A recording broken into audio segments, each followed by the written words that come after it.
नमस्कार, one India Hindi में आपका स्वागत है। हर साल 8 अक्टूबर को इंडियन एयरफोर्स डे मनाया जाता है।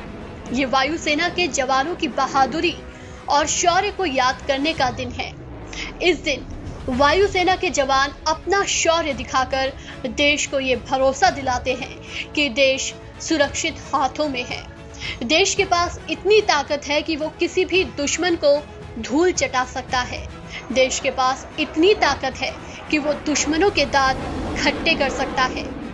ऐसा नहीं कि ये सिर्फ कहने की बातें हैं, बल्कि वायुसेना ने कई ऑपरेशन को सफलतापूर्वक अंजाम देकर ये सिद्ध भी किया है।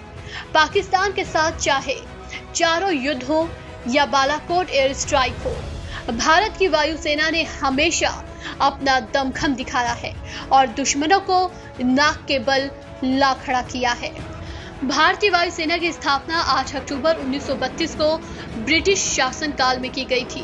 तब इसे रॉयल इंडियन एयरफोर्स कहा जाता था। आजादी के बाद रॉयल शब्द को हटा दिया गया और इंडियन एयरफोर्स नाम इस्तेमाल किया जाने लगा।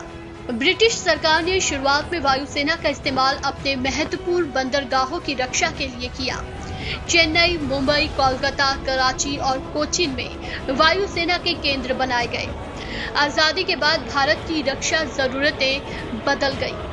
पाकिस्तान और चीन से संभावित खतरे को ध्यान में रखकर पंजाब, हरियाणा और राजस्थान में वायुसेना के महत्वपूर्ण अड्डे बनाए गए।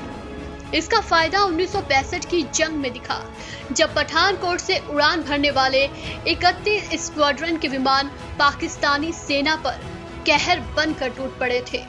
इसीलिए एयरफोर्स डे पर वायुसेना अपने खास विमानों और जवानों के करतब का प्रदर्शन करती है। एयरफोर्स डे के मौके पर शानदार परेड और एयर शो का आयोजन होता है।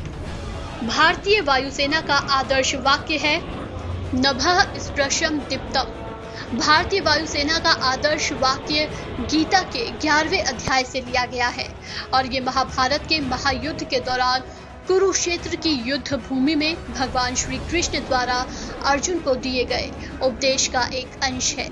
इसी आदर्श वाक्य के साथ भारतीय वायुसेना अपने कामों को अंजाम देती है। इस खबर में फिलहाल इतना ही। नमस्कार।